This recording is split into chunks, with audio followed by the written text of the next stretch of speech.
Welcome, guys, to the Meet Damien live stream. I am Damien, and today's live stream, like we always do, we start by looking at the price of Bitcoin here, trying to figure out where it might go next here, and then we'll take a look at some other commodities out there. I saw gold and silver took a big hit today. Wow, actually, silver is still dropping at $83.59. Last time I checked, it was at 90 bucks. It's down 27%. So silver now acting like one of these altcoins that you guys are familiar with.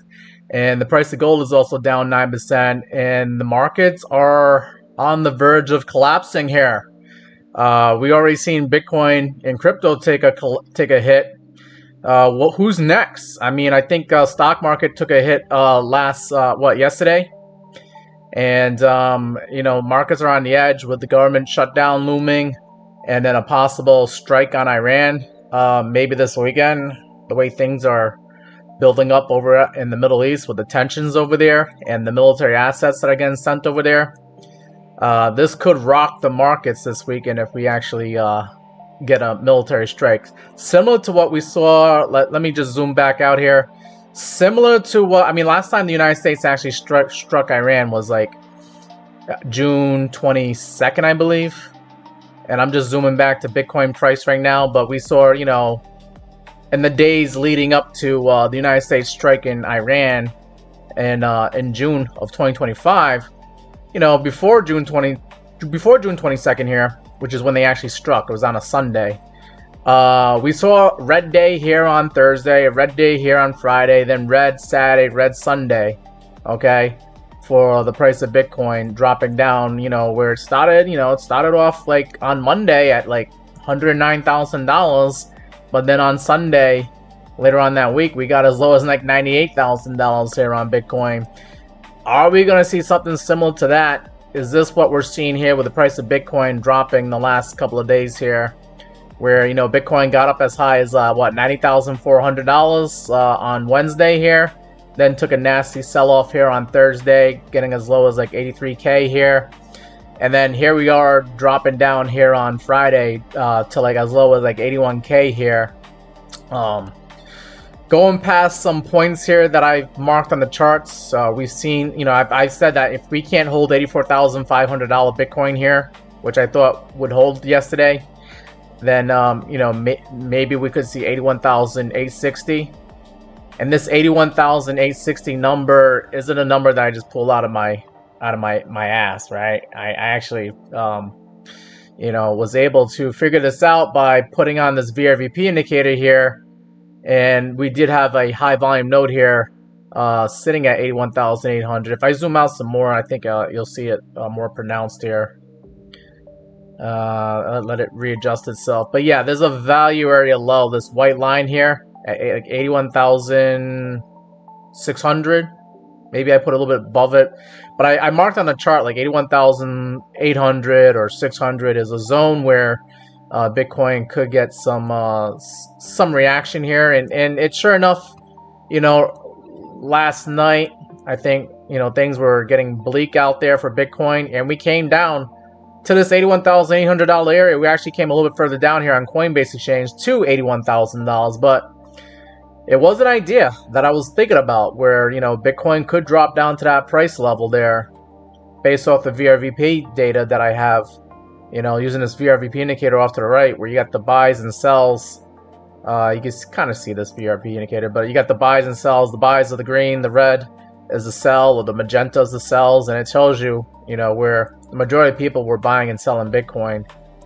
Based off of like how far back you go in the chart. If I keep adjusting the chart, it does adjust the VRVP indicator here, but the volume nodes are pretty significant to be looking at, and they usually stick, you know, to whatever price levels they're supposed to stay at. So in this case, you know, 84,500 was an area where we were expecting Bitcoin to get a reaction. We actually came down a little bit below that, but we settled near there, right? We actually closed yesterday's daily candle at $84,500. But then, you know, last night we just decided to continue dropping. Like the trap door came down. All right, the trap door came down on us, and we fell down further to 81,800 and a little bit below that. You know, these numbers aren't like sticking points. They're like an idea. They're like a zone for us to look out for. Sometimes price action can go below, you know, where we saw the VRVP data high volume nodes are at. Okay, it all depends on, you know, how much fear is in the market to push the price down. But you can see that, you know, we came down to this zone, and then now we're back up to 84,500, which is another zone for us to look at. And if we're going to be bullish here on Bitcoin, let me get rid of the VRVP indicator now because it's kind of like cluttering up the chart now. But if we're going to be bullish, if we're going to get an oversold bounce here, if things are going to be all right, if Iran, you know, decides to come to the negotiating table and get, you know, Trump to not strike them with military strikes here, if the government shutdown gets avoided with the GOP and the Democrats both coming to a deal before the end of today, then maybe we can see this oversold bounce take us up to like 87,500 is the next level on the VRVP indicator. It's also a level that we traded sideways here back in December. It's a level that we need to go back up to, you know, as the next level to be looking for, where we could get, you know, maybe a reaction here where we either go sideways. I highly doubt we just pierce through this 87K and go to 90K. I mean, there's a possibility. There's nothing that says that it can't do that. But I think we kind of, if we do get a bounce here, we come up to 87K, 87,500. Maybe go sideways, you know, see how we feel about being at that price before we jump up to 90K. But if we get this oversold bounce and we actually come up to 87,500, there's a chance that we might get rejected and then come down back to 84K. And then who knows, maybe we come back to 81,800 one more time to see how we feel about being at those prices there.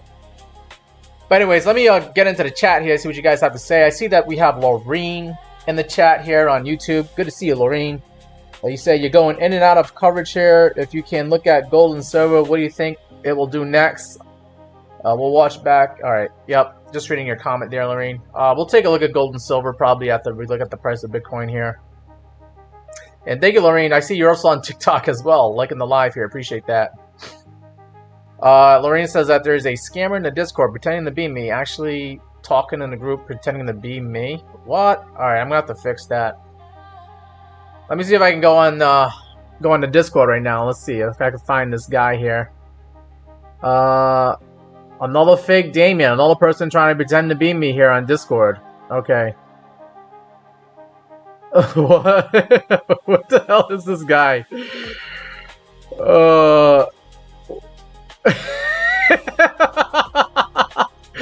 Okay, yep, there's someone trying to be like Damien here, be like Mike. Let's go ahead and try to block this guy now. Okay. Why? Why do they do this? Oh man. You're being blocked here, sir. You're not going to be able to we're not going to see any of your messages. We're not going to be able to you're not going to be able to see our profiles. Yeah, you're blocked. You're blocked. Okay. Okay.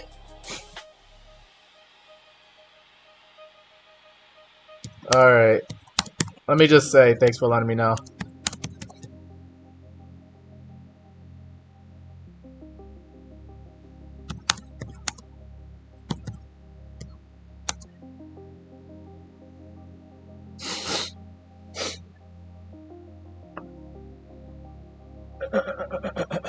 All right. Yep. That's get back to we're gonna get back to the live stream here. I just had to block a person trying to pretend to be me. Yeah. Okay. Yep. I just did that just now. There. Lorraine says bye bye. Jim X Lean says, why should Bitcoin surge? I don't know if Bitcoin's gonna surge, but I can tell you on the daily candle here, this is a little bit promising that we're kind of getting like a hammer candle right now, where the sellers have tried to push the price down to 81K, but the buyers have stepped in, try to buy Bitcoin, and we could see this hammer candle reversal where, you know, we could get some follow through, we get some green candles this weekend. That's an idea. We'll have to see how the candle closes here. We still got 2 hours and 38 minutes left.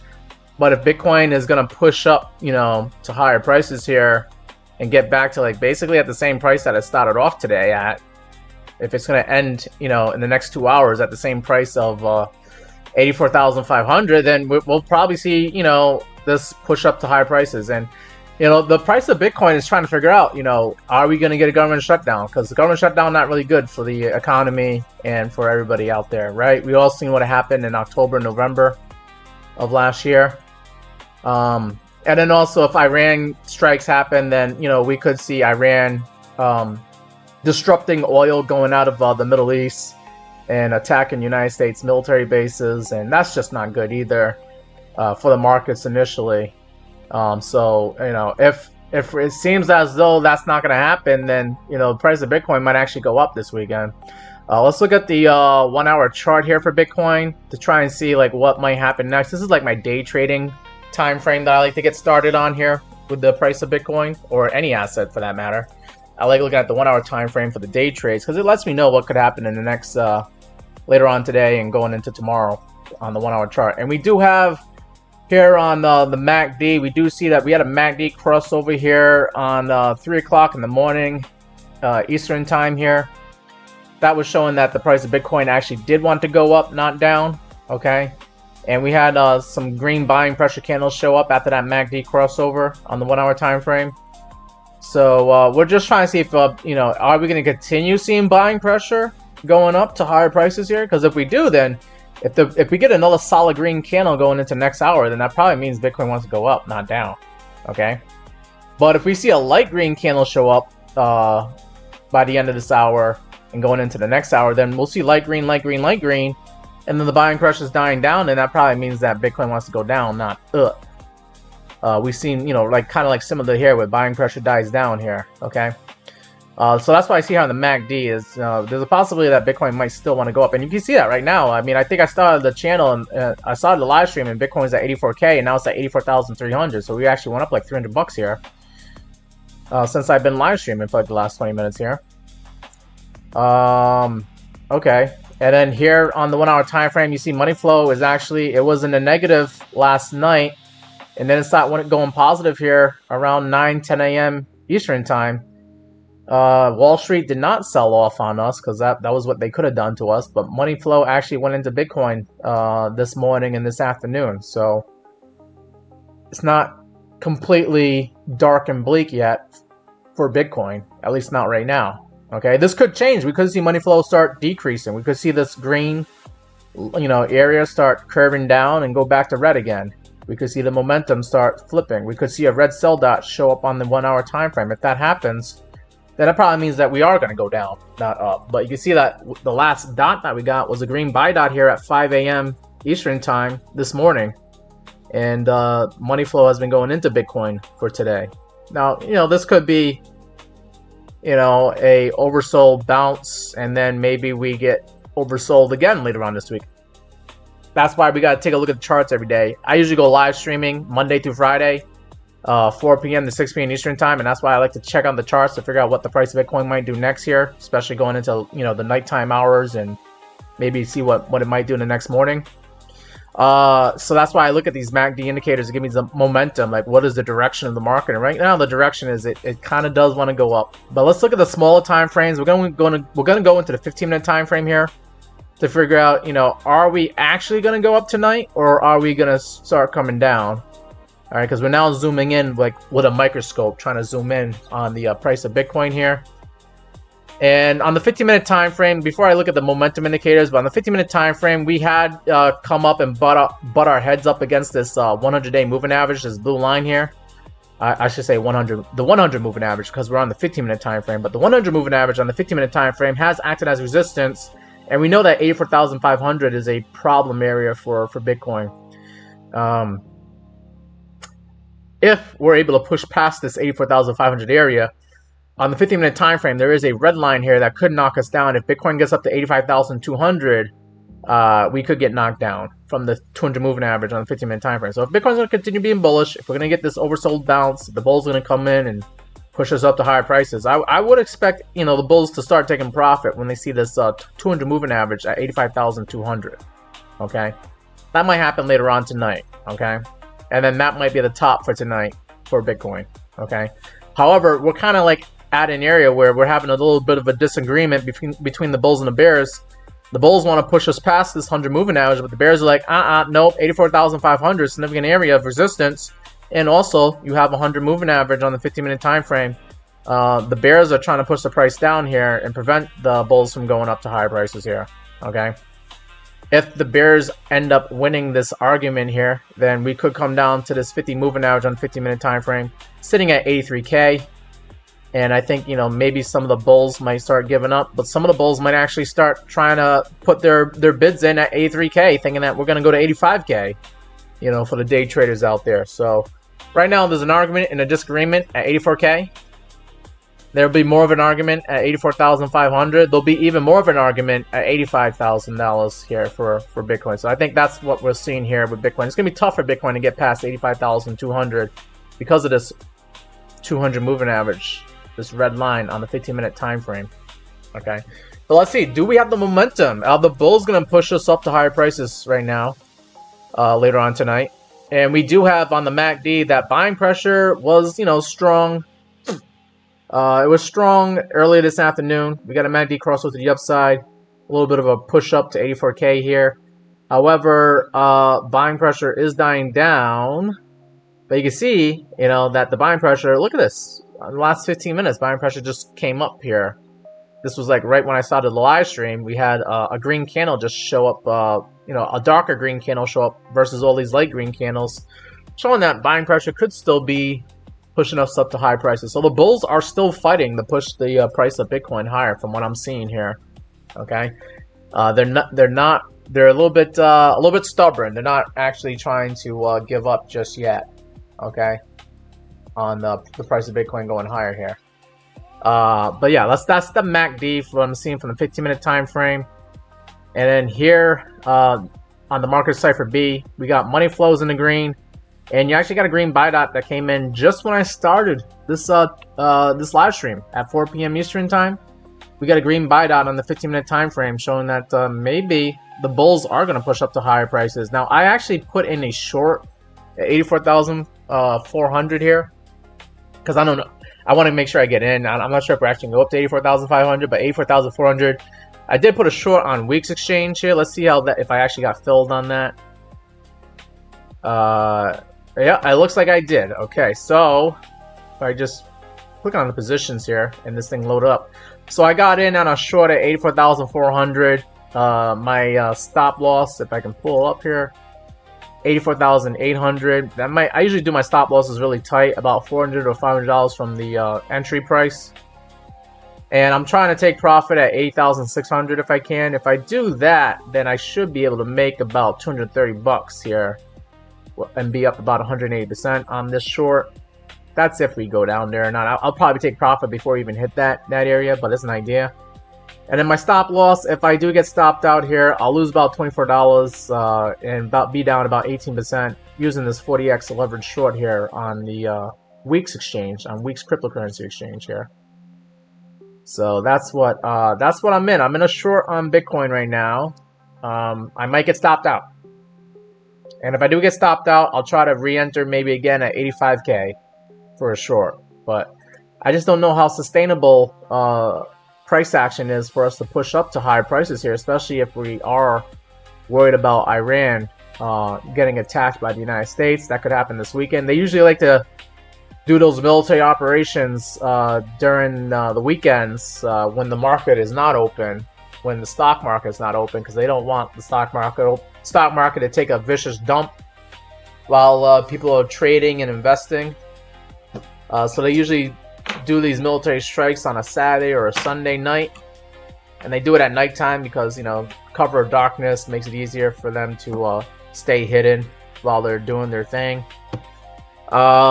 So yeah, be on the lookout for like Saturday night or Sunday night where we could see some military strikes here on Iran if they're inclined to do so. They keep sending some more military equipment to the Middle East, so I think we're getting closer to that. Looking at the price of oil, which would be affected by this, we have seen, you know, on the daily time frame here, the price of oil is going up in anticipation that there will be some military strikes sooner rather than later. This week we've seen oil, you know, starting on Monday here as low as like $60, but right now we're currently trading at $65.90. So they're anticipating oil to go up to higher prices if because if, you know, the United States strikes Iran, I think Iran is threatening to attack back, and they might shut down the Strait of Hormuz and prevent oil from going out, you know. And even if they don't, you know, prevent oil from going out, just the fact that there's fighting going on in the Middle East might slow down some shipments of oil, because no one wants to take collateral damage and lose an oil tanker while there's you know, missiles and rockets being thrown around all over the place. I mean, we've already seen the airlines, they stopped sending airplanes to the Middle East. They stopped sending airplanes to Iran. And, you know, the shipping, you know, oil shippers, they might actually start, you know, restricting and preventing their oil shipments from going out, just to prevent, you know, loss of life and loss of, you know, loss of property, loss of their ships. Well, let me look at the price of, we're going to look at the price of gold and silver here because Lorraine requested that. Gold and silver are having some kind of day here, huh? They're having a bad day, actually. Let's look at the price of gold and then we'll look at the price of silver. So the price of gold currently trading at $4,868, down 9%. It was as high as $5,451, which was almost as high as the $5,598 target that it went to. I believe that was yesterday. We seen gold get its, yeah, $5,598 on Thursday, and now gold's getting sold off. I don't know the fundamental reasons for why that's the case here, but I do know that we were, you know, tracking the price of gold, and we came up to this 1272 Fibonacci number here at 5,600. All right, we actually got up to like 5,598. So we came close to this Fibonacci extension level here, and looks like we're getting violently rejected here in less than 1 day. We've seen gold come down to this 21 EMA, which is sitting at 4,700. I think I talked about this yesterday. I said if gold or silver actually drops down on us, we could come down to this 21 EMA, which has acted as support for gold. It acted as support back here in December, and right now we've been above it this whole time, being extremely bullish. But now that we're not extremely bullish anymore on gold, we're just now normally bullish. We're just regularly bullish, I guess you could call it. We're just bullish. We're not extremely bullish anymore on gold because we are now at the 21 EMA, or we got support up to 21 EMA. Okay. If the price of gold continues dropping down for any reason, we could come down to this 50-day moving average sitting at $4,200, which is confluent with this 0.236 Fibonacci retracement at 4,208. That could be where we go next here for the price of gold if we're going to continue being bearish, and that's going to be a very violent drop for gold, because I believe that's got to be more than like 20% from where we are right now if we actually drop down to that level. But it is an idea here where we could drop down to that $4,200 level and go down like another 13-14% here on the price of gold as another target to the downside. I actually got to grab a tissue. My nose is a little bit runny. I've been sick this week and last week, and I still get a little bit of a runny nose here. Give me a second here, guys, to like grab some tissue. 1 second.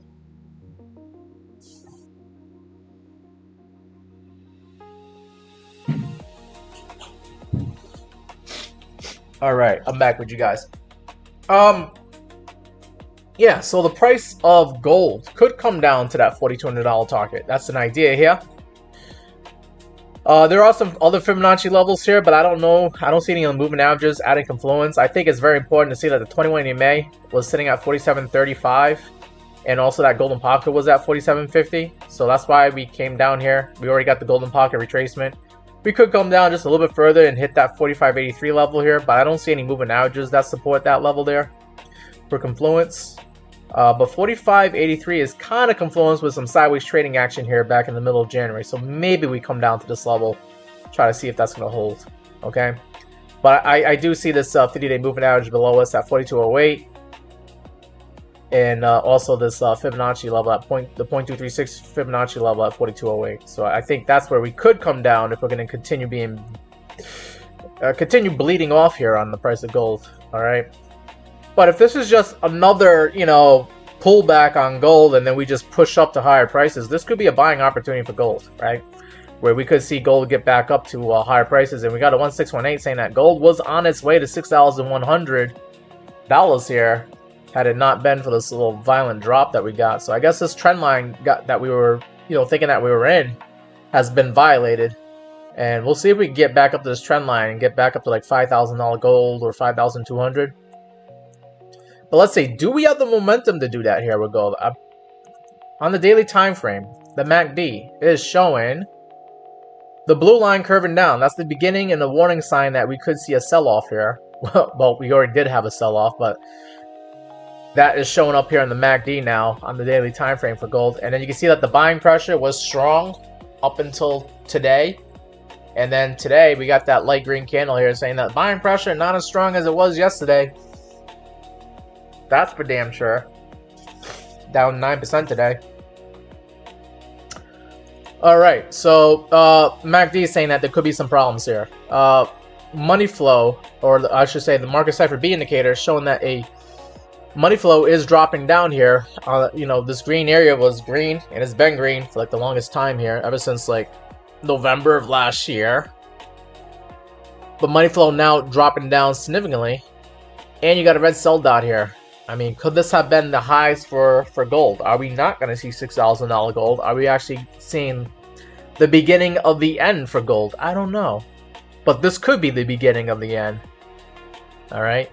It's the start of something here. Or maybe this just ends up being a sell-off like we saw here in the beginning of, towards the end of December. And then we started buying back up again in January. Alright? So, I don't know. We'll see. I feel like gold could be on its way down to lower prices here some more, okay? And some people will be like, yo, it's about damn time. Like, this thing is going ridiculous and about to go exponential here. Let's go to the 1 hour time frame, because when I go to 1 hour time frame, it gives me like the day trading time frame that I like to start with when I'm looking at an asset.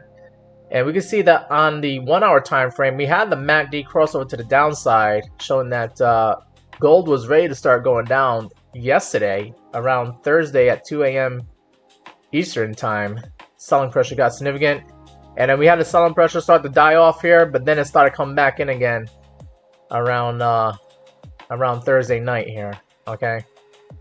Like I said, I don't. Maybe this is news driven. Maybe you guys know what the news event is, but apparently gold tried to make a comeback last night, and then it got, knocked back down here on the 1 hour time frame.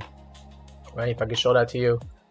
We had that little bit of a sell-off here on gold Thursday morning. Had a little bit of a comeback rally on Thursday afternoon, and then it just wasn't good enough, and then we got sent back down to lower prices here. The 21 EMA on the 1 hour time frame acted as resistance here. Brought us down to lower prices here on the price of gold. So there you go. That's what I'm seeing here on the MACD. On the money flow on the 1 hour time frame, money flow is still in the negative. However, you are trying to bottom out here on the RSI. This is saying that we are kind of oversold on gold. But the thing is that you could stay oversold. You could just continue going to lower prices here. So that's something to take in consideration, that even though we are oversold here, we could continue being oversold on the 1 hour time frame. And money flow is negative. I want to see money flow actually start creeping back up again for me to, try to take take a chance on going long on gold if that's what I wanted to do here. But right now, money flow is still red. I don't see it curving back up. You already see a kind of getting a little bit of a green buy dot here. You see it's kind of like it's showing up and disappearing. Let me see if I can just hold that here for you. But looks like the green buy dot just showed up here on the 1 hour time frame. But if the price goes down a little bit more, that green dot will disappear. And this is just showing the ebbs and flows of the market. I think it's more important to pay attention to money flow to see if money flow is trending upwards. If it starts trending upwards on the 1 hour time frame, it probably means that the price of gold wants to go up. But I believe the gold markets actually, it should be coming to an end where they close up business at like 6 p.m. Eastern time. So I think we only got about an hour and 20 minutes left here before the gold markets stop trading, and then they'll start trading again at like 6 p.m. on Sunday night. 6 p.m. Eastern time on Sunday night is when they'll start trading again. However, for you guys who like to trade gold and want to trade crypto at the same time and trade something that trades, tracks the price of gold 24/7, there is a cryptocurrency called PAXG, which I traded in and out of. And this is a cryptocurrency that trades and tracks the price of gold. You can see it's trading at $4,897. It's down 10%, just like gold. And yeah, they kind of match the prices similar, not always. And I also noticed that PAXG trades at a premium compared to the price of gold. Right now, the price of gold is at $4,850, and PAXG is at $4,897. PAXG, I think it trades at a premium because more people are trading it, especially during the weekends. This thing will continue trading during the weekend. So if something happens with Iran this weekend or the Middle East, then you can see probably PAXG will reflect whatever the markets want to do, whether it's up or down on the price of gold. And I think because the price is going down already, then it could continue going down, especially if we have a strike on Iran. I just think the markets, that will just amplify what we're doing today. So today we are going down on gold. So if we have a strike on Iran on Saturday, I'm of the belief that it will just amplify the losses on gold, and we'll see gold go down. And then it might do a bounce back on Sunday night, as more people come back to try and trade gold again. And the buyers might come in and try to buy up whatever dip we get on Saturday. If, I'm just saying, hypothetically, if there was a strike on Saturday night, I think Sunday night, I think Sunday night, the gold investors will come in and try to buy whatever dip happens on, Saturday night or Sunday morning. All right, let's see what you guys are saying here in the chat. Lorraine says still coming down. Gold was out there for a bit. Yeah. Thank you, Lorraine, for the Gold Popular gift there. Appreciate that. All right. Well, let's move on to the price of silver, which is also having a bad day like gold, but it's even doing worse than gold. Silver at $83. This has come as a shock to me. Down $32. We did see like silver as high as like 121 bucks on Thursday, and now it's at $83. Wow. Okay. Wow. Like a 30% drop, or almost a 30% drop in one day or 2 days time here. Wow. How low did silver go? We actually saw silver go down to $74 around like 1 p.m. Eastern time here. And was that a level to look for? It was on this Fibonacci that I drew here, from like $45 up to 117 bucks here. We do got the 0.32 retracement at $73 here. So we did a very deep retracement on the price of silver. I'm on the 1 hour time frame here, but let's see what it looked like on the daily time frame here. On the daily time frame, oh my god, looks like just like an old coin, right? Or one of these cryptocurrencies out there. I think a lot of money from cryptocurrencies went into gold and silver, and now retail investors are playing around in gold and silver, and they're freaking out looking at the price of silver. Whoever bought at 120 bucks is hurting right now for sure. And yeah, I think the crazy, stupid, dumb retail money went into silver, and you're seeing the result of that on this sell-off here, where we took it really down, really far down here. We took it below the 21 EMA on the daily time frame. That was sitting at 90 bucks. I think silver was like hanging out near 90 bucks before it did that violent dump down to 73 bucks here. Let me get into the 4-hour time frame. So like on the 4-hour time frame, we were like kind of hanging out near the 50 moving average, simple moving average here at like 90 bucks here. Okay, before we then took another violent dump this morning, all the way down to $74. And look at this on the 4-hour time frame. You can see that this 200 moving average, this red line, was acting as support. So you had the 200 moving average agreeing with the 0.382 retracement here. That $73, $74 was where we had to go to get some support here for the price of silver. Let's look at the momentum indicators. Are we going to continue going down here on silver? Okay, so silver on the 4-hour time frame, market cipher B is money flows in the negative, so it could continue to go negative here on silver. Maybe dumb retail needs to get burned some more on the price of silver here, and send it down to even lower prices. And then on the MACD indicator here, you got the MACD crossover on the 4-hour time frame around Thursday morning. And then, boom, you see selling pressure is increasing and still increasing here on silver. So that's not looking good. There is no hint that we're going to go up to higher prices here on the 4-hour time frame, MACD. Let's go to the 1-hour time frame. 1-hour time frame shows that, yeah, we had that MACD crossover to the downside on Thursday morning. And then we've been, you know, seeing selling pressure showing up and showing up and showing up. And every time it dies off, it gets worse. Every time it dies off, it's probably going to increase again. So I would not be trying to buy the dip on silver just yet. We might retest $73, $74 one more time here just to see if it's actually going to hold up as support. That's what I'm seeing here on silver. Okay. Even though we're at $84, I don't see anything here that says we got to go back up again on the price of silver here. Okay. And if we do come up to higher prices here, I would expect this 21 EMA and the 1-hour time frame to act as resistance at $99. Let's see if there's anything on the 15 or 30-minute time frame. On the 15-minute time frame, we're already at the 21 EMA. And if this 21 EMA is going to push us back down to low prices, then that's it. Like, this might be it. We might see silver go down. I'd be looking for a short on silver, and I would just be putting a stop loss above probably this last candlewick high here. We got as high as $86.50, or maybe just a little bit above the 21 EMA on the 15-minute time frame. I'd be looking for a short on silver because I think this could possibly be a bear flag here on the price of silver, right? Where we got something like this, you know. For those who don't know what bear flags or patterns are, I know Lorene knows her patterns now. She for sure knows what a bear flag looks like, but this looks like a bear flag. And if this is a bear flag, you just take this measured move, you put it to like where we could break down out of silver at $84, and it's showing that the next move down, oh my god, we could see silver go down to $60, $59, that blue number right there. Yikes.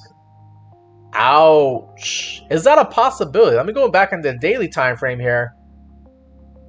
You know, I drew out this bear flag, and this bear flag measure move does take you down to the 50 moving average at $60. So like maybe $60 is where silver goes next. If you're interested in trying to play a trade on silver, you could short it right now. Put your stop loss at $86, $87. And then see if you can take profit on your short at $60, and you might make a killing. You could make a killing. Depends on how much margin and leverage you use, but you could make a killing on shorting silver right now. I might just decide to join that crowd there. Should I do that? Should I do a silver short here on MEXC exchange? I can trade silver on MEXC. Let me see if I can do that here. I'm a little bit excited. Here's MEXC exchange. You could trade silver XAG, and the trading fees, there's no fees there. They want you to trade silver on their exchange here, and they're not going to charge you money for it. Okay, so there you go. You can see here the price of silver is at $85.50 here on MEXC exchange. Let me just make sure that's the same here on TradingView. So it's a little bit higher on MEXC than it is TradingView here. You know, well, the price of silver, there's so many exchanges that it trades on around the world, and you just don't know I mean, some exchanges are like $1 more or $1 less for silver here. So we get a general idea as like where the price of silver at, but you just gotta see like what exchange you're on and what the price of silver is doing. And right now, we have seen that silver has gone down to $76 here on MEXC exchange, and we have $85 here currently trading at for silver. Let me get into that 15-minute time frame, see what that's looking like. I think we might start going down here on silver. Let's see. Let me go back in the trading view here. We'll go back to the 15-minute time frame, which is a good day trading time frame to get into. I do see that market cipher B is showing that we do have a green buy dot here that came in about an hour ago. So that might be a problem. We don't have a red sell dot yet. And then here we do have on the MACD on the 15-minute time frame, buying pressure is still kind of strong here on silver. So I don't know, maybe silver pushes up to higher prices here. Maybe we actually get past this 21 EMA. Like, I want to take a little bit. Maybe I do a partial position where I do a short on silver right now, and then buy some and then sell some more if we get to the top of this bear flag. If we go up to like $90 maybe, or $88, I could take some more on the short here. So that's just an idea. Maybe I don't go too crazy because we could push up to higher prices here. Let me go back to the 1 hour time frame. Are we going to push up? Selling pressure is kind of dying down a little bit. I don't know. I think maybe I could take a small position, and I could just sell some, add to the short if we do push up to higher prices here. You know what, let me go back to the 5-minute time frame. Let me go back to the 5-minute time frame. I am interested in shorting silver here. 5-minute time frame, this is what it looks like on the 5-minute time frame. Still that bear flag going on here. Maybe we come up to like $89, $90, and that'd be a better area to short. Because that would be the, you know, right where there's 50 moving averages on the 5-minute time frame, and it'll also be the top of the bear flag. But I don't know, we could just roll over right now and just start dropping like a rock. I think a small short could be an idea here, and then add more to the short when we get to the top of the bear flag is what I would like to do here for shorting silver. But let's see what the MACD and let's see what the MACD is showing here on the 5-minute time frame. MACD is showing that there's still some buying pressure. It's still being a little bit stubborn here. Might not be an A+ trade. I might have to wait till $90 here. And then money flow is still relatively strong here on the 5-minute time frame, so I don't know. I might have to wait this one. I was getting a little bit excited, but let's just say like I decided to do this right now. I'm getting shorting silver, and you see this? I got me waiting and game planning this out. The price has gone up, so I can get a better price to sell silver right now. Usually I like to do 20x leverage on the you know, when I play around with silver. And I might do like maybe $50 a margin here, and then do another $50 margin when we go up to like $90 here. And just game planning this out. If I was to sell silver right now and take some profit at what, $60, I'd make about $300 and be up 600% on the short. And then where would I put the stop loss? Probably at like $91 maybe. Ooh, but I'll lose $63. I'll lose all my short there. I'll be down 120. You would never be down 120% because once you hit 100% on you know, on your stop loss, you get liquidated. So that I would get liquidated if I put $91 as my stop loss here.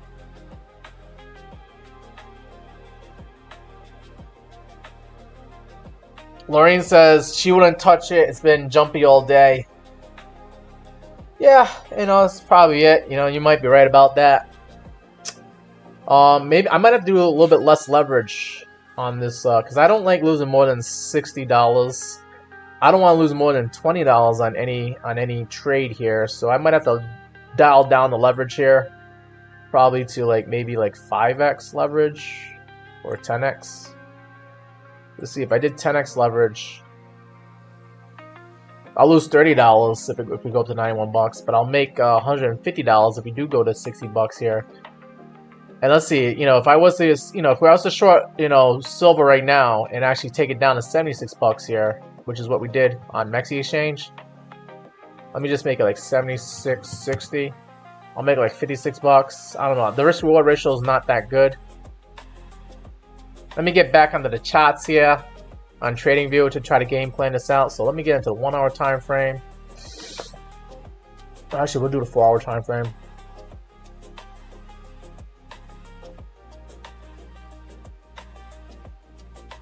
And if I'm gonna game plan a short here at like $85, take this down to 60 bucks.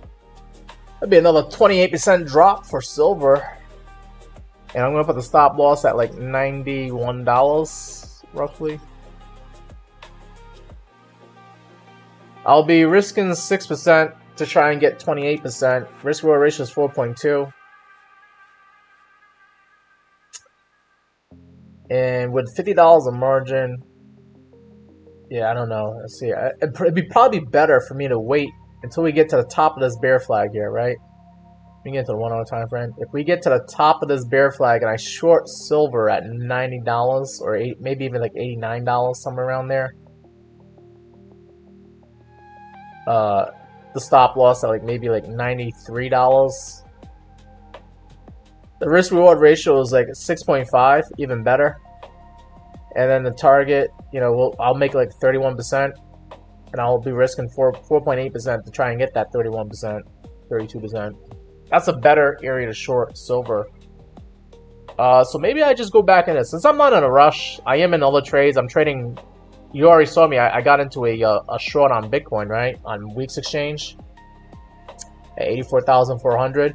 And I'm also trading oil on Coinbase here. So I don't need to be in like a bunch of trades, to be honest, and try to like be all over the place here. So I will wait. I will wait till $89 here. So I'm going to turn this into a limit order instead of a market. So for those who don't know about market and limit orders, if I did a market order, it would put me in the price of silver right now at $85. But if I do a limit order, I could tell them I don't want to short silver until we get up to like $89. And then that kind of changes how much I'll make in profit and stop loss here. But let's see. I'm going to put like I actually do want to try. I'll try $100 a margin if we can get up to 89 bucks. So that's $52. So let me try it a little bit more here. 18%. $100 a margin on MEXC using 10x leverage for a short on silver. And I mean, if I take it down to like $76.60, I'll make about 147 bucks here. And if I put the stop loss at $93, I'll lose about $47 on this trade. I'll lose about 44%. Still a little bit more than I like to, but I am using more margin with 100 bucks here. All right, let's see. So, all right, so 76 bucks with a short on silver at 10x leverage. Let's see if I actually did take it down to 60 bucks. If I took it down to like 60 bucks, or I don't know, maybe $62 here, I'll make 300 bucks, be up 300%. Stop loss at $93, only lose 47 bucks for being wrong. I might dial down the leverage some more. I might bring this down to 5x leverage. Right? I'll make less money on the profit, but I'll also lose less money for being wrong on the stop loss. So let me just do that. We're going to turn this leverage on MEXC from 10x to 5x. 5x leverage short here on silver. Using about $105 a margin here. Take profit on the short. I'll be up 151%, and I'll be able to make 160 bucks using that $100 of margin there. And the stop loss, I only lose $23 for being wrong. I'll lose 22%. I like that. I like that. I think I'm going to do that. So let me go ahead and do that right now. I'm going to open a short on MEXC. I'm shorting silver at $89. Stop loss at $93. With 5x leverage, and there I'll just confirm it one more time. $89. Stop loss at $93. Take profit at 62 bucks with $105 of margin. Let's do it. All right, so I've got that ready to go. If we actually, and you just follow here on the chart, so you can see that the short is ready to go here. If I zoom in on the chart here, I got a short $89 ready to go. That's what it's showing right here. Right now the price is at 86 bucks roughly. So we'll see. If we get up here, we'll hit this moving average, and I think we might get rejected, and I'm ready to take that short. So that's the price of silver, and I just showed you how I got into a trade here using MEXC cryptocurrency exchange. They do have silver contracts here on the futures exchange for MEXC. And if you guys want to actually join MEXC here, all right, I could send you the link, you know, for my TikTok guys. You can just message me and I can send you the link so you can start trading on MEXC and start trading silver with as less as, you saw me right now, I only use like $100 of my own money to try and do a leverage short here on MEXC exchange. But if you want to, you know, get that link here, you can message me here on TikTok for my YouTube guys. You can also message, well, I don't think you can message me, but you can go onto the link tree. There is a link tree here. And I know, let me just show you here for my TikTok guys. There's a link tree here. You click on that link tree, and it'll bring you over to the Meet Damien link tree. You want to click on the Meet Damien Discord server here, and you click on that, and it'll take you to the Meet Damien Discord. And then over here on the left, once you get accepted for the invite for coming on to the Meet Damien Discord, which is free to join, you click on referral links and bonuses. And I do have a link here for MEXC, okay, where you can start trading on MEXC exchange and start trading silver right now today. MEXC does for customers who are trying to trade MEXC in America, you're probably gonna have to use a VPN to get started with MEXC. And I use NordVPN to get around that. You might want to look into that. I can send you a link. Get a discount code off of NordVPN. But if you're trading outside the United States, like, you know, Taiwan or Australia or something like that, then you can trade on MEXC, no problem. And I don't think they do KYC unless you want to do KYC with them, okay? So you don't have to worry about KYC. I didn't have to do KYC with them, but I don't think you have to do KYC. But there is a link here to join MEXC exchange. Also, in the referral links and bonuses, I have a link here for where's WEEX? WEEX should be here. Yeah, WEEX. I have a WEEX cryptocurrency exchange link here. That's where you saw me get into the Bitcoin short. I can trade Bitcoin there. And also, I have a link here for Coinbase. Coinbase, you can actually trade gold and silver on Coinbase, but you have to sign up for their derivatives program. And I think you have to prove to them that you have money in case, you know, your account gets blown up. You have like collateral and stuff like that. So it's a little bit more difficult to start trading gold and silver on Coinbase than it is like, you know, WEEX and MEXC. I'm waiting for WEEX to actually have silver contracts. They don't have silver contracts yet. That's why I showed you the MEXC link here, because WEEX doesn't have silver, but I think they'll probably be getting silver soon. If MEXC got it, I think, you know, WEEX will get it too. And yeah, this is where the referral links and bonuses are at, where you can start trading using my referral. Appreciate that. Would definitely help me out. Another thing you guys can do right now to help me out is smash that like button if you've done so already. I'm giving you this good TA here on silver and gold and Bitcoin. And the least you can do is just smash that like button if you can. All right. For my TikTok guys, all you gotta do is double tap that screen. And that's how you send the like here. And my TikTok guys, you should follow me here on TikTok instead of getting, you know, if you want to be here and watch me go live and ask me questions about cryptocurrency, stocks, and gold and silver, then you got to click that picture on the top left screen, the Meet Damien. I am the real Meet Damien. I'll show you right now. You see me? I'm Meet Damien here. And I'm Damien on the Meet Damien channel. But yeah, click that top left's profile picture up top on the top left and follow me here. And then you know you got the real Meet Damien, and you won't have to worry about like the pretends, the scammers out there who are trying to pretend to be like Meet Damien here. I will never message you guys first. You guys have to message me first, and then I will message you back. Okay? But if you get someone that's trying to message you and ask you to send them money, or they're gonna like teach you how to trade or something like that, they're scammers, and you need to avoid those people. That's why you need to deal with me. Of course, you can come onto the Discord, and you can talk to me when I'm not live streaming, on the Meet Damien Discord here. However, we had like a scammer come in here and try to pretend to be me. So there you go. Like we had someone just now try to pretend to be me. So they're out there, guys. They're out there. Make sure you get the right Damien. I won't ask for money up front. And I won't message you up front. Okay. The best way you can do to support me, I give out all this information for free. Talking about trading and investing here. The best thing you do right now is just smash that like button for my YouTube guys, and then double tap the screen for my TikTok guys here. And then in my TikTok guys, you're actually able to send me gifts if you want to do that. I appreciate that as well. YouTube guys, you can go on TikTok right now and send me gifts if that's what you want to do. And I see Crypto Change Me is in the YouTube chat. Nice to see you in the live chat here. Crypto Change Me, I got you. I see you. You said, "What's up, bro? 10,000 profit on silver short today." Oh God, congratulations on that. That's a lot of money. Are you gonna go out and party and celebrate this weekend with that?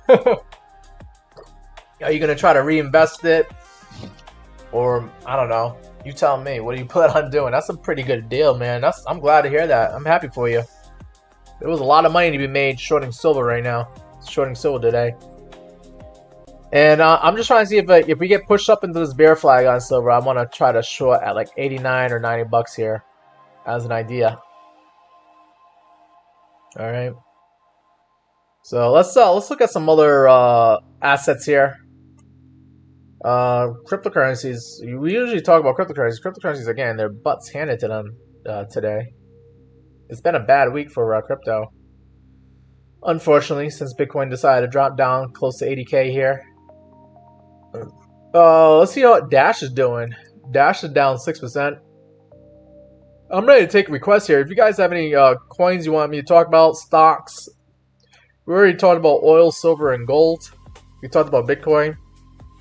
But if you guys have any other assets you want me to take a look at, I'm ready to take those requests right now, for sure. I mean, we talked about gold and silver because Lorraine requested it. Let's see, Dash right now. Dash is currently trading at $50.97, down 6.6% today. Looks like we came down to the 0.236 retracement. Yeah, for sure. I drew a Fibonacci from $39 up to $96.88.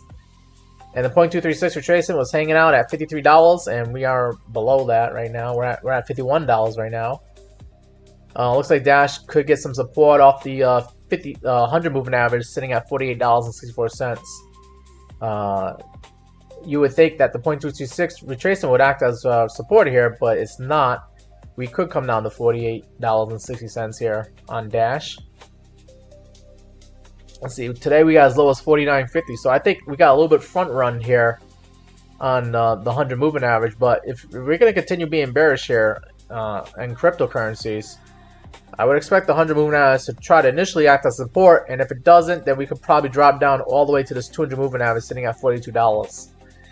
That would be unfortunate, but it is a possibility here. Okay, but it would still be a higher low than what we saw here in January when we got as low as like $36 here on Dash. So maybe $42 ends up being a higher low, and then you get a nice oversold bounce to higher prices on Dash. But I don't know, it looks like they're trying to play the oversold bounce right now.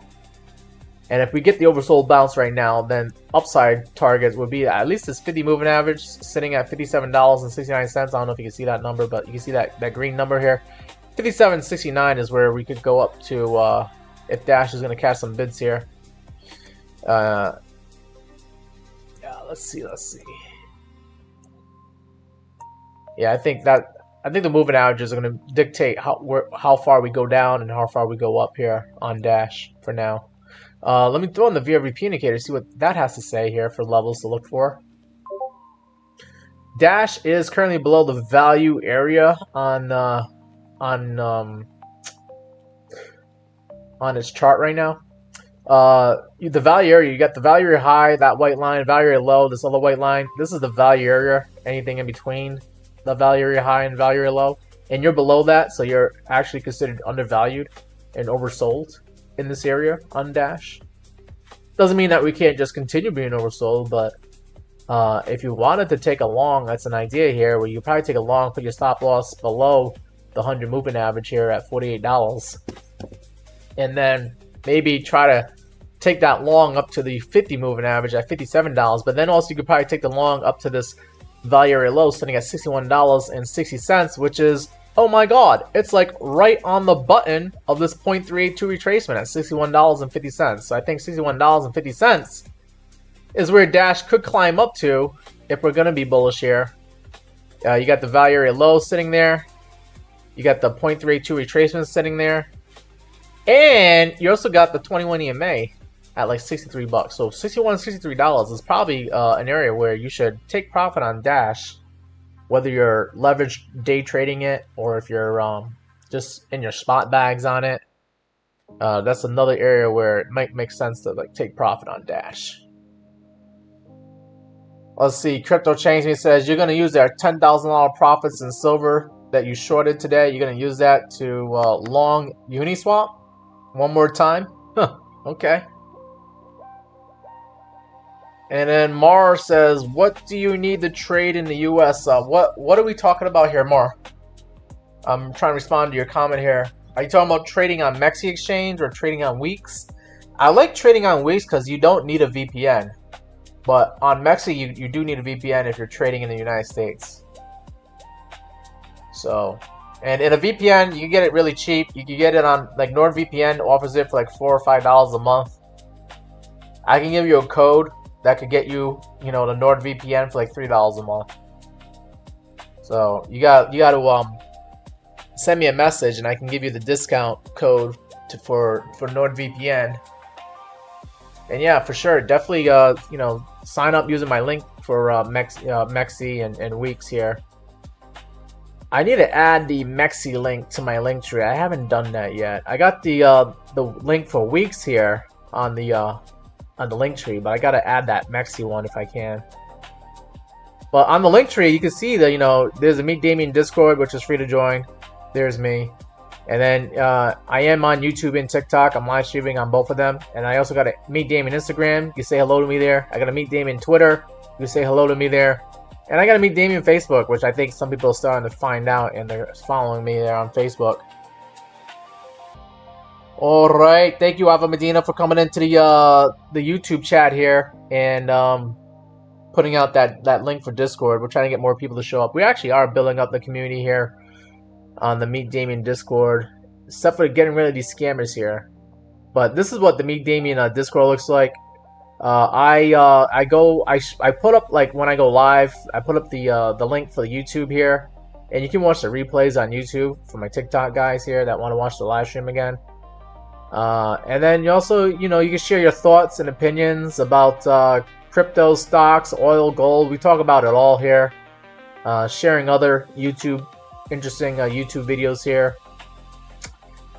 And we also talk about, trade setups. If you guys trying to figure out, what kind of trades to get into, we talk about the setups here that we're looking at. Various other traders, not just me. We have other experienced traders here, such as Canada Dry here, such as Tony Starks. We have those traders here sharing their ideas and thoughts about where these cryptocurrencies could go next. We even just recently started a DGen channel for those of you who want to find something that's going to 100x, or maybe you're willing to do 100x long or short and try to make a killing on one of these cryptocurrencies. We do have a DGen channel here where we talk about only altcoins and meme coins that are that are not in the top 100 market cap for cryptocurrencies. So we're looking for coins like River over here, okay? And what else? They've been talking about Sin over here as a potential cryptocurrency, and they talk about their setups here and whatnot. And just another idea, another channel for you guys to share your ideas and thoughts with other traders here. And of course, when you actually make that money, you by all means go ahead and tell us, because we know how hard it is to get into a trade and stay in a trade here. But we got guys like Cameron here doing 100x short on Bitcoin at 89K and making 74%. You know, we got guys like Canada Dry doing a 20x short on PTB and being up 254%. So we got some guys out here making money. Besides myself here, look at that, Cameron. Up 650% on 150x short. So these guys are not afraid to take on those high leverage trades there and make a killing. Cameron's one of our expert, more experienced day traders out there on the site here. We got other guys showing their gains here. You know, 75% is nothing to sneeze at, especially when you're doing 25x short on Ethereum. You know, we got these gains here, and I did show my gains here, but let's see, what is this? January 25th. So I gotta like scroll down, but I think I recently posted up what I was doing here. You know, with an I was up $177 here on a 40x short on Bitcoin. I got in on the short on Bitcoin at 89,900. I took it down to an average price of like 88K. Still made 86%, made 177 bucks on that trade. So I'm willing to make that money too here. And yeah, yesterday I was long in the price of silver, believe it or not. I actually got in at $108 on silver, and I sold it near 113. Actually, I sold it higher than that. That was just a trade that I was currently in. But yesterday I was also shorting Bitcoin. Took that down, you know, from $89,000 to 85K here. Made 200%. And yeah, this is actually the was that the price that I got out on silver? Nah, I think I got out at a higher price than that. But I was still in that long on silver at $108. And you know, when we had 115 bucks, you know, I was up 135% on that trade there. Let me see if I can show you that silver trade here. I did that on MEXC exchange. And if I go into my position history here, let's see. There it is right there. That's the silver long that I did yesterday. I actually got in at 108 bucks and I got out at 116 bucks roughly, up 145%. So there you go. I do make some money, and I also lose some money. But when I lose money, it's usually less than what the trades that I actually win here, because I actually did try to long silver one more time here. I think I did this last night at 106. Yeah, I got in at $109. And I had a tight stop loss where I got out at 106 bucks. Stop it. Will you stop moving on me? And with that, you know, long on silver, I actually lost like, you know, $27 here. Yeah. I like to keep the losses smaller than the gains whenever I can. Stay in the game and try to make some money, right? On the day trades. And I see we have a new person that new to me. I don't know if they're new to the channel here, but we have KPZ in the YouTube live chat. Nice to meet you, KPZ. If you're new and you haven't subscribed yet, please consider clicking that subscribe button. We talk about cryptocurrency, stocks, gold, silver, oil. I'm currently trading oil on Coinbase Exchange. I'm trying to short silver here on MEXC, and I'm currently in a Bitcoin short on WEEX. Let's see how that one's doing right now. Up 22% on the Bitcoin short. I shorted Bitcoin at 84,400 earlier this afternoon, and I put about $129 of my own money of margin on there, and we're doing all right. We're doing all right. We're doing all right. Maybe I might move the stop loss to break even. Maybe I can do that right now to show you guys what it looks like when I move the stop losses to break even. But if I'm still targeting, I believe 80,600 on the short. I'll make $234 if you actually do that. And I'll put the stop loss at break even at 84,400. Maybe I might do a little bit more than that. Maybe I'll put like 84,350. So that way I can take, I can not only break even, but also make a little bit of money for the trading fees. Okay, so I'm in a free trade now. And there you go. This is my take profit and stop loss. I can just get rid of these ones right here. These are now old. I don't need that no more. Cancel that. And then, yeah, cancel all of it. So, I already got my take profit stop loss ready to go here. I'm in a free trade short. If Bitcoin pushes me and stops me out, whatever, We already know that if I get stopped out, I'm gonna get stopped out at break even, and it's not even gonna cost me anything for trading fees because I'll make $3 on the trade, which will cover the trading fees. So there you go, free trade on Bitcoin right now. I'm shorting Bitcoin at 84,400. Let's get back in the chat here. I've been doing a lot of chatting myself, but let me see what you guys are saying. Let's see. Mar says, you're not trying to get in trouble. You need to know the right things to start trading. Mar, you're not going to get in trouble. If you use MEXC exchange, the thing with MEXC is that they don't do business with United States customers because that would require more paperwork on their end and more regulation from the United States, which they don't want to do. So you could be a United States citizen and also a Canadian citizen, or a United States citizen and like a citizen from Spain, and you can trade on MEXC using your Spanish, citizenship. Okay, but maybe you aren't a Spanish citizen. You can still go on MEXC and use a VPN and say that you are from Spain and that you want to trade on MEXC, and MEXC's like, okay, we can do that. So you won't get in trouble with MEXC for using a VPN. Okay, and then as far as like reporting your gains and losses to the IRS really doesn't care how you make your money. They don't care if you're doing it here in America or here in Spain or in MEXC's case. I think MEXC is based out of Singapore.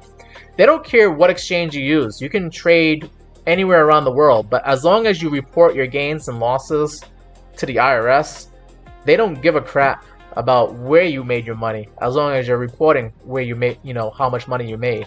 Okay, so you could do MEXC. Yeah, is MEXC safe in Florida? I would say so, as long as you're using a VPN. You need a VPN.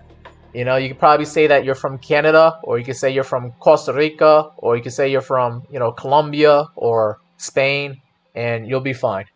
Yeah, you just pick your favorite country, and that's where you're gonna be, as far as MEXC is concerned. Okay, so you'll be good. You'll be good. That's how we get around things. That's how we make things happen. But nothing's illegal. It's all it's all legal. It's just a hassle. That's all. Okay. As long as you're reporting your stuff to the IRS, no one's gonna get in trouble. All right.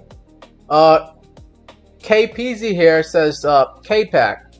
Oh, okay. You saw me in Wave Cipher. Oh, I believe. Oh, that's right. I put up a video on Wave Cipher, and I think you looked at it, and then you subscribed to my YouTube channel. I appreciate you coming in. Let me see if I can find that, because I think I seen you on Wave Cipher's Discord here. If I can just go here real quick here. I can't remember what channel. I know he has a bunch of channels here. I think was it in the crew chat. But I think I posted something here this morning about, yeah, this is my video here. I posted up on Wave Cipher, but maybe I posted up on something else on another channel here. Can't really remember. Was it the Profit Loss Logs? I think it was that one. And let's see. Oh yeah, there you are, KPAC. I see you, KPAC, right there. And I think it was like this morning that I might have posted up a video here.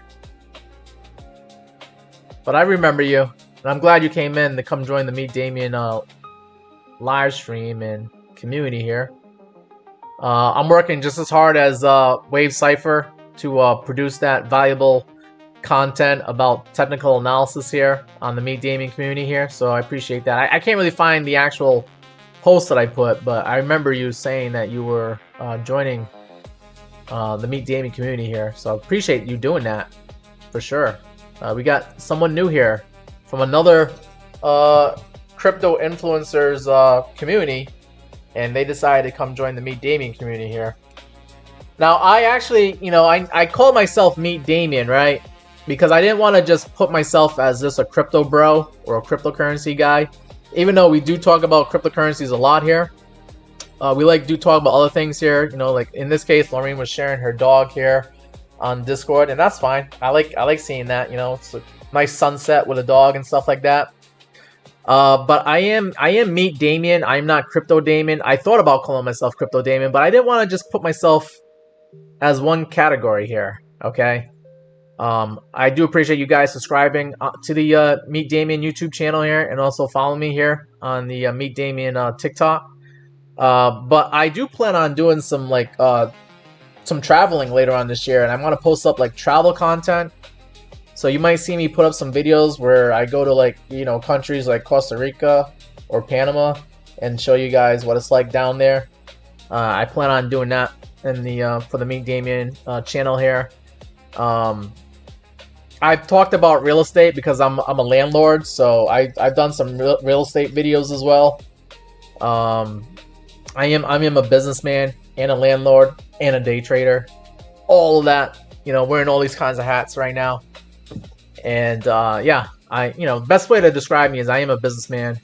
But I do like talking about crypto, talking about stocks. I am involved in the stock market. I've been investing in the stock market since I was 18 years old. As soon as I got my first job and I had my first, check, I didn't have any bills to pay, and I mean, I had student loans, but I didn't have to pay them right away. And I just started putting money in the stock market when I was 18 years old and put money into cryptocurrency. I found out about cryptocurrencies in 2016, and I bought my first Bitcoin in 2017 when Bitcoin was at $3,000. I actually bought an entire Bitcoin at the time. And I bought Ethereum when it was trading at $200 in 2017.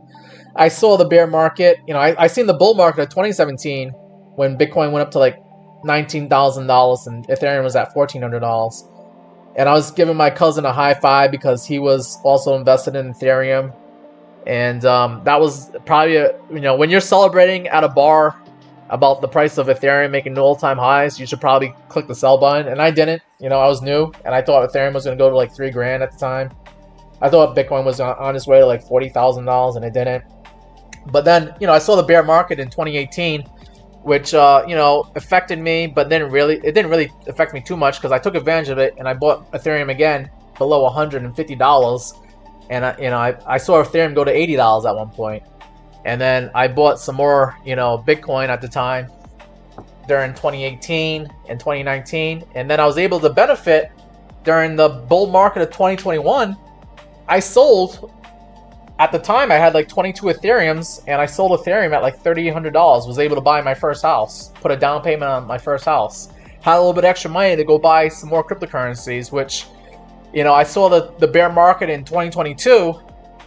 And, I was like, yeah, this is looking like a bear market, guys. And I didn't buy, Bitcoin, Ethereum, and Solana during 2022 until FTX went bankrupt. I know, it sounds like, wow, this guy might be blowing smoke up my butt, but I actually was, because I saw what happened in 2018 with the bear market in 2018. I knew like 2022, even though, Bitcoin was at like 20 grand and Ethereum was at like 2 grand, I was like, it could still go down. Like, we saw 3 Arrows Capital go bankrupt. We saw like Luna blow up, and I was like, something else bad is gonna happen. I just know, like, the way these bear markets go, like, something bad is gonna happen. The 2018 bear market, Bitcoin topped out in 2017 in December, and then like a year later we saw Bitcoin drop to like 3 grand in like November, December of 2018. I was like, it hasn't been a year yet, okay? And this was like back in like 2021. In 2021, I was like, all right, Bitcoin topped out at $69,000 in November. It's probably going to bottom out a year later in November of 2022. And sure enough, that was when FTX went bankrupt. And I was like, okay, well, I already kind of knew what the time frame is like in these bear markets. And we just had like one of the worst things happen here in Bitcoin. And I remember like seeing my friends making fun of like, FTX, like, what the hell is FTX coin? What's next? Fart coin, not knowing that there was going to be a fart coin. But like, yeah, I seen people making fun of crypto and like scared and stuff. And I was like, that's the best time to buy crypto. Not when Bitcoin's at 100 grand. The best time to buy Bitcoin is when people are making fun of Bitcoin, when people are calling it a scam, when people are pissed off and angry and getting affected by bankruptcies. I actually got affected by the FTX bankruptcy. I was in another cryptocurrency exchange called BlockFi, and they had nothing to do they had nothing to do with FTX, except for they took out some loans with FTX, and then when FTX went bankrupt, BlockFi actually went bankrupt. They had some collateral held up on FTX, so I actually saw my money get frozen on BlockFi, and they had to pay me back in like 2023 and 2024. You know, so I actually did get affected by the FTX bankruptcy. So I've been there, guys. I've been through it all. I've seen, you know, the 2022 bear market, and apparently I've seen what could have been the 2024-2025 bull market, and I think we might be going into the 2026 bear market for Bitcoin, which I know some of you don't want to hear it. Some of you are still of the belief that we're going to go into a bull run or a super cycle or something like that, or this time is different. But from what I'm seeing on the charts here, let me get rid of the VRP indicator. But what I'm seeing on the charts here, I mean, Bitcoin, you know, the bears are just going to call this one big giant bear flag on our way down to lower prices here. And I don't want to get too bearish. You know, I've already kind of posted up a video saying that Bitcoin could go to like 60K or maybe 40K. But let me just show you guys, you know, why I think, you know, we're in a bear market, okay? So we're below the 200-day moving average here on Bitcoin, right? It's at 104,500, this red line. I know I got a bunch of red lines here. Forget about these red lines. This red line on top is saying that Bitcoin needs to get up to 104,500 to be above the 200-day moving average. So that's a problem. That is bear market, you know, bearish, very bearish when you're below the 200 moving average. And then we're, you know, more than 30% below the all-time high at $126,000 on October 6th here. We've been making lower highs. We've been making lower lows. And, you know, the bears are going to call this a bear flag. And if I zoom out, you know, trying to get some data here, if I turn on the VRVP indicator here, it's showing that we have a high volume node here at 67K. I think that's where Bitcoin's going to go next if we lose 80K, and definitely if we lose 74K. Though I know a lot of bulls are going to flip bearish if we lose 74K. But I think we could get some support at 67K because that's a previous all-time high from the last cycle around that area. And there's also a lot of volume at that area. There's also some more volume here at 63K. And then we got a value area low at like 50K here, okay? But if I zoom out some more and show you like data going all the way back to like 2021, we do have a high volume node here at 59K, but also we have some more high volume here at 40K, 43K. Okay, and I've already talked about this. This could be the bear market low for 2026 if we're going to get a bear market, if it's going to get really nasty out there in Bitcoin and crypto. We could see 42, 43K, which to me makes sense because that's actually the same price that the Bitcoin ETFs, all the banks and institutions got onto the Bitcoin ETF in January 2024, around 40K. So I think by that point, they'll be, all right, we're not going to sell whatever Bitcoin we have. We're actually going to just hold on to it, or maybe add on to our position at 40K. I think 40K is where we come down to, or maybe like 43K is where we come down to for a bear market low on Bitcoin if it really gets nasty out there. But I will be interested in buying Bitcoin at like 67K. I just won't go crazy because I know that we could come down to like 40, 42K as an idea here, okay? But if I go into the monthly time frame here and show you the moving averages here on the monthly time frame, look at this for confluence here, okay? We got a high volume node here, right? High volume node here at like 40, 37K, 40K. And we also got the 50 moving average here, simple moving average on the weekly, on the monthly time frame, not the weekly. The monthly time frame is showing that we could get support at for Bitcoin at 37K here, okay? However, it's going to take time for us to get down to that green line. And in the meantime, the green line is actually climbing up. So I think by the time, if it does get nasty out there during a bear market for Bitcoin, and we actually do come down to like 40K, it actually might be like around like 43K, right where the Bitcoin ETFs came into existence. This moving average on the monthly time frame, this 50 moving average, could climb up to like 43K. While the price is dropping down, and then boom, X marks the spot at 43K. We get a reaction. That might be the lowest low during the bear market for Bitcoin if we're going to get this bear market going here. Crypto changed me. Wow, that's a lot of money to lose with FTX. Man, you're playing around with a lot of money there. I'm sorry to hear that. I heard that they were able to pay back some of their customers, and they actually was able to get more money because they did have some collateral of like crypto that actually appreciated in value, and they said that they were able to pay back some of their customers and also give them a little bit extra money. So I don't know, did you actually get that $40,000 back from FTX, or are you still in the hole with them? Do they still owe you money? KPC, thank you for coming. Nice to meet you as well here. We do have a few more, I believe, ladies on the Discord here. I'm trying to get some more ladies to show up here, but I know Lorraine is a moderator here on YouTube and TikTok. It's good to see you ladies come on to these financial channels here and show your support to content creators like myself. And also try to learn as much as you can about, you know, finance and crypto, because to be honest with you, this is still a male-dominated, for some reason, space. Just finance in general. It's not just cryptocurrencies, but probably even more so with cryptocurrencies, because it's more technical with the computer stuff and the, you know, the cryptocurrencies and the hash rates and the codes and everything that you need to know. It's just so much technical stuff, and it kind of, for some reason, the ladies do not like to talk about crypto. And then on top of that, just finance in general has always had a problem where there's always more men than women that are interested in investing and trading for some reason. So you are rare and appreciated, and I'm glad you came on to the Meet Damien community here. And I'm just letting you know that we do have another lady here, so it's not just you. There is Laureen here on Discord, and I'm pretty sure she'll look forward to seeing you as well. I've seen other content creators who are interested in crypto, like Randy Hipper. I'm on her Discord as well. Good to see Randy Hipper representing the female persuasion here when it comes to cryptocurrencies.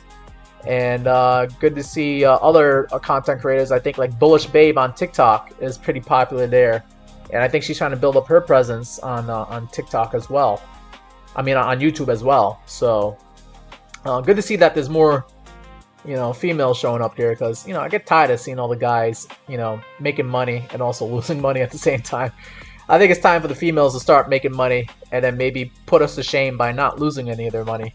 That'd be nice to see. Let's get into the daily time frame here for Bitcoin. So let me just finish off. I think I am going to finish off this live stream. I've been live for almost about an hour and a half here. I don't know if I got any requests here. Yeah, Lorraine, looks like we have KPZ. She showed up here on Discord. You might want to give her a shout out, say hello to her or something. But KPZ joined. Oh, and I see Cameron. Cameron just showed up here on TikTok. Good to see you, Cameron. We just talked about you, Cameron, when we did the Show Your Gains. We know that you are a very experienced trader, and you're not afraid to use high leverage and also a lot of margin to make a crap ton of money.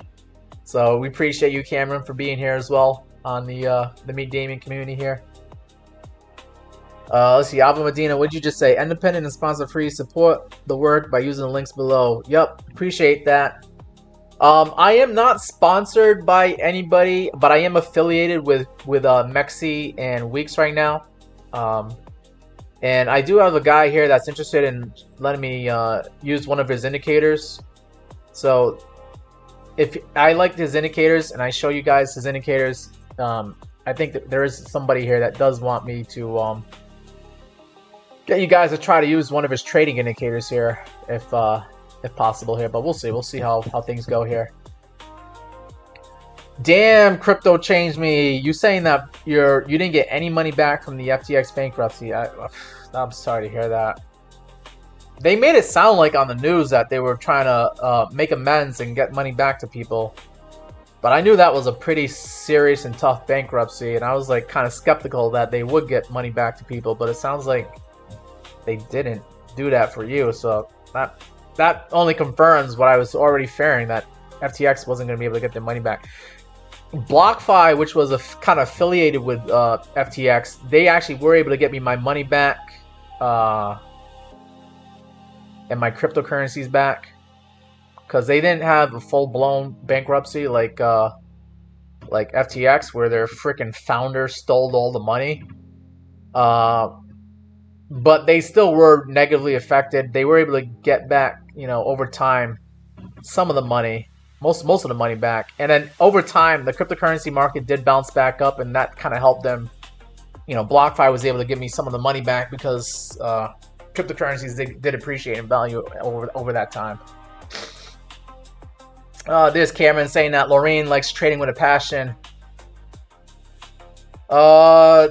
Lorraine says that Tony in the Discord is in a silver short. I'm trying to short silver if we get up to like $89. I thought about doing it right now, but I kind of held off on it. I think a better entry would be $89 if we push back up there. Okay, but I could always go into the orders here and be like, if I really was like, oh man, silver's moving, it's moving down, and I want to chase it, I could chase it here. If I click this chase button here, and it just reminds me, it says, we'll chase it and we'll try to give you the best price that we can right now, but just know that you're not going to get your $89 that you wanted. It's going to be whatever the best asking price is if I was to chase this order. I'm not going to chase it. I'm not anxious to short silver right now. It's just an idea that I would like to short it at $89.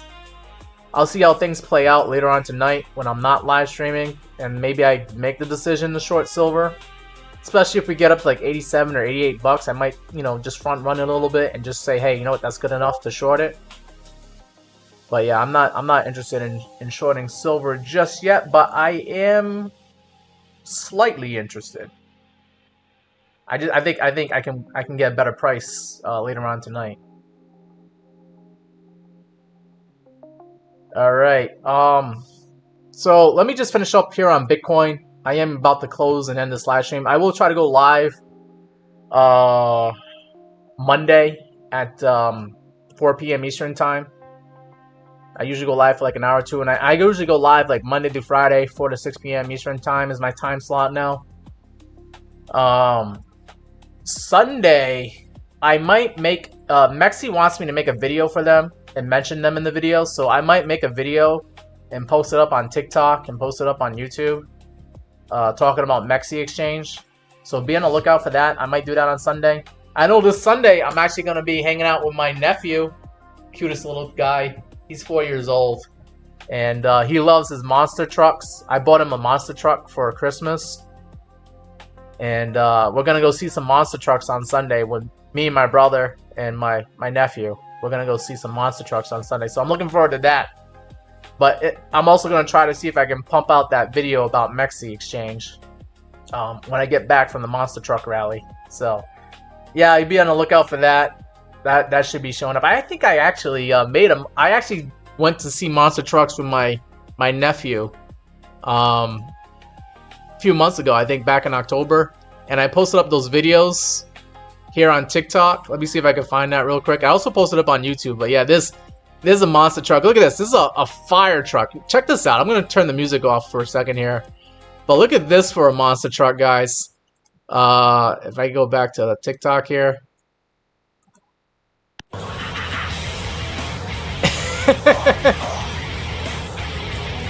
It's a fire truck. It's called Fire Alarm. That's the name of the truck.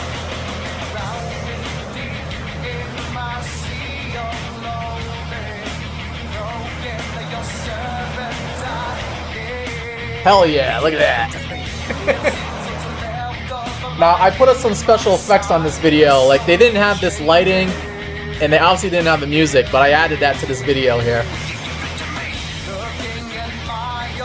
Yeah, that's what I'm going to be doing on Sunday, guys. I'm going to be watching the monster trucks on Sunday with my nephew and my brother, like we did back in October.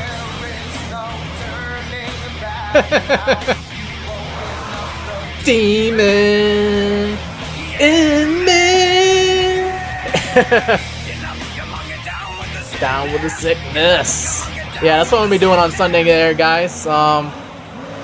Let's see. Well, there was also another video that I... Let me show you this other monster truck video, because there was a pretty cool. So like, this was pretty cool. Like, this is like some of the monster trucks that were there. Look at that. It's like a shark. Yeah, there's a shark truck. There's the motorcycles. They do motocross. And then Oh, they got this dinosaur with breathing fire, and it eats all the cars. And then, yeah, then there's that one right there, another monster truck. Bone Crusher, he was like the best at driving. His skills are awesome. Let me see if I could show you Bone Crusher here. I actually did a Bone Crusher video here. Look at this. So, this is the Meet Damien channel. I like talking about other things besides crypto and stocks. And monster trucks are pretty awesome. So you see that on TikTok as well. It's also on YouTube as well as a YouTube short. But that's Bone Crusher. He's the best driver. He has skills. Like if you see like towards the end of the video, you'll see him do like a 360. Man, this guy's got skills. Look at that.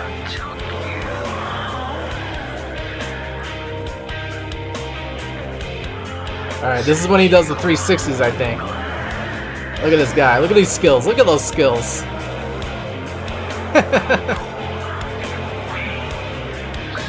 Perfect 360 right on the dot. Yeah, I think he's the best driver of them all. Even though, you know, I think as a kid, my favorite truck was like Bigfoot at the time. And I think, yeah, I think Bone Crusher was also another favorite of mine too. But yeah, let me get the music back up and running here. But yeah, that's what I like to see. But let's get back into Bitcoin again. Let's try to figure out, you know, what Bitcoin is doing. So here's what I'm worried about with Bitcoin on the 5-day chart. Looking at the MACD, this is an issue here. Okay, we saw, you know, selling pressure was violent throughout October, November, and December.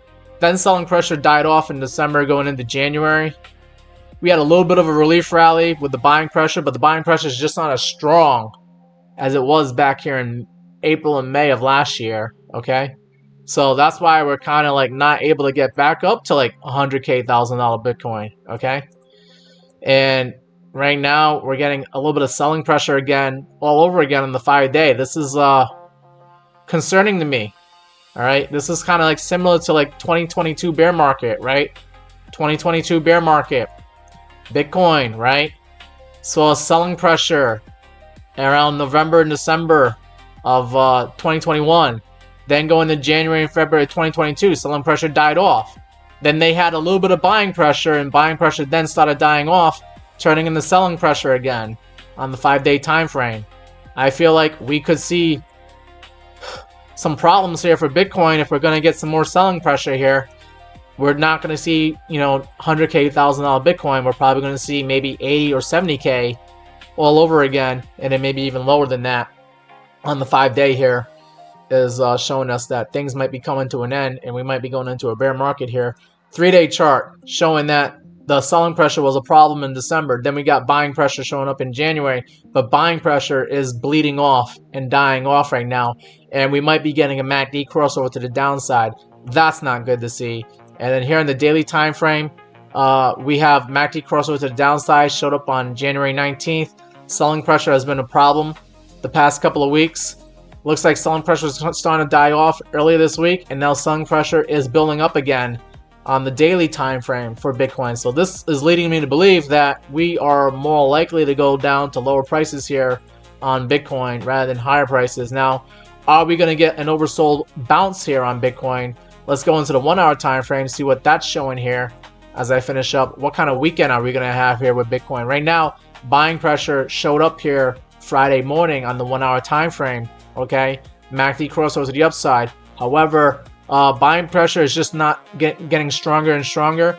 It's actually going flatline right now, which is why Bitcoin's kind of like hanging out near 84K. If I can remember, yeah, Bitcoin's like near 84K right now. If the buying pressure starts dying down, you'll see the Bitcoin price drop down. You'll see Bitcoin go to 83K, maybe 82 or 81K all over again, and it's just not going to be good, okay? Going into the 15-minute time frame, let's see what the MACD is showing there, okay? Buying pressure was here this afternoon, okay, but now it's dying off, and you're seeing selling pressure showing up here. If the selling pressure starts increasing here on the 15-minute time frame, you'll see the price of Bitcoin go down to 83K or 82K. You got a MACD crossover to the downside saying that there should be more red candles showing up here, okay? you would need the MACD crossover to the upside to get the buying pressure to show up here in the 15-minute time frame. I think Bitcoin wants to go lower tonight based on the 15-minute time frame on the MACD. That's the direction that I'm getting here on Bitcoin on the 15-minute time frame. We shall see. Things could always change, but I can't see why things would change for the better. Maybe we do have a possible government shutdown that could be averted if they actually pass the bill tonight. That might cause Bitcoin to go up in price because that's less uncertainty in the market, okay? But then we also got a possible military strike on Iran, which could happen. They usually do those military strikes during the weekends. Like we saw in June 22nd, it was on a Sunday that they did it. Like Sunday morning, they struck Iran. I think if they were to do another strike, it would probably be either Saturday night or like Sunday morning or something like that. They're gonna do it, you know, when the markets aren't open, when the stock market's not open is when they normally do that. So be on the lookout for that. So we might see Bitcoin go up a little bit because the government shutdown gets averted, and then we see Bitcoin go down again because something might happen in the Middle East here. All right. Let me see. I'm just catch up on the chat here with Crypto Changed Me. He said he didn't get money. You made half of it back by shorting FTX on MEXC. That's your way to get your money back. That's funny. And you can still remember your entry at $21. Oh my God, that's funny. Crypto Changed Me. So Crypto Changed Me is another guy here. Let me just give a quick shout out to Crypto Changed Me. I believe he's on YouTube here.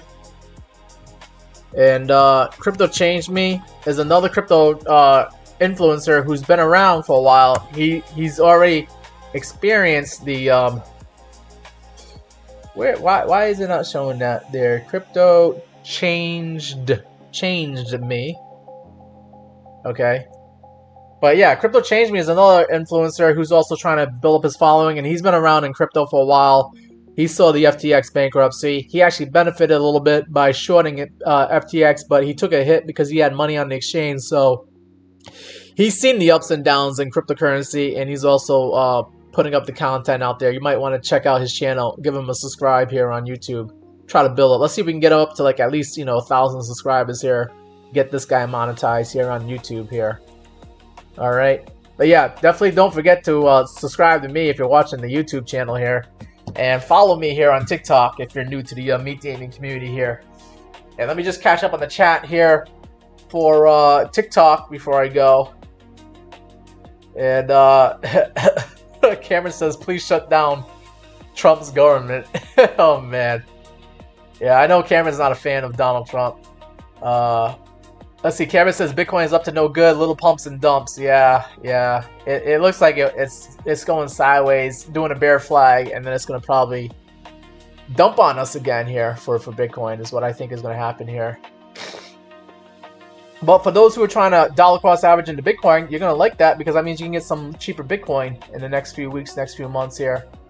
It's not always doom and gloom. There are opportunities out there. You just might be getting better buying opportunities here on Bitcoin if it does go to 67K or goes down to 40K, which I think could be where the ultimate bear market low might be, is at 40K here for Bitcoin. But guys, that's going to be it for today. Appreciate you coming out here. I see Lay came in here, says he bought Solana at $8 when the FTX went bankrupt. I find that hard to believe unless you did it on the day that Solana did go down to $8 because it wasn't there for too long. I actually got into Solana at like 13, 16, and 20 bucks myself. So, I mean, I'm not saying that you didn't do it, but kudos to you if you did. That's kind of crazy if you did. I think it was only down there for like less than one day. And then Solana like did a bounce back. But yeah, we could get something like that where like maybe Michael Saylor, he gets liquidated on his Bitcoin holdings and we see Bitcoin go down to like 40K, 30K. And that would be a really great time to buy when everybody's fearful and giving up on Bitcoin. That's when you need to take a chance on Bitcoin, like I did during the FTX bankruptcy in 2022. I bought Bitcoin at 17 grand. I wasn't perfect. I didn't get it at 15 grand. I didn't know it was gonna go down to 15 grand. But I took a stab. I took a bite out of Bitcoin at $17,000. I bought Ethereum at $1,000 at that time. And I bought Solana probably a month after, like in December, when it was at like $13 is when I bought Solana. And I kept buying more Solana, and that's how I made some money this last cycle. You know, buying Solana at like less than 20 bucks and then selling it at like 200 bucks. So there you go. I already 10x my money with Solana. And now the IRS wants me to pay them for that, for being so successful with Solana. But yeah, guys, that's going to be it for this live stream. I hope you guys are as successful as I am and some of these other experienced traders are in the Meet Damien community. And I encourage you to join the Meet Damien community by first following me here on TikTok and subscribing on YouTube. And then also clicking the link to the link tree where you can join the Meet Damien Discord here. There's a link to join, free to join, and you can come join the Meet Damien community on Discord. Say hello to us here on Discord, where all the other experienced traders are at. There's K-Pack, there's Lorene, there's Cameron. Shout out to you guys, and yeah, and just share your thoughts and opinions about what kind of assets we need to be invested in here. Take care, guys. I will see you guys on Monday, 4 p.m. Eastern time. Take care, guys. And once again, just as I normally do towards the end of these live streams, the referral code for WEEX, if you want to start trading on WEEX, is XVDP. That is the cryptocurrency exchange that I'm currently shorting Bitcoin at to try to make some money tonight. I encourage you to join WEEX as well. Link is in the description to this YouTube video that you're watching. And it's also in the link tree link in my bio for my TikTok.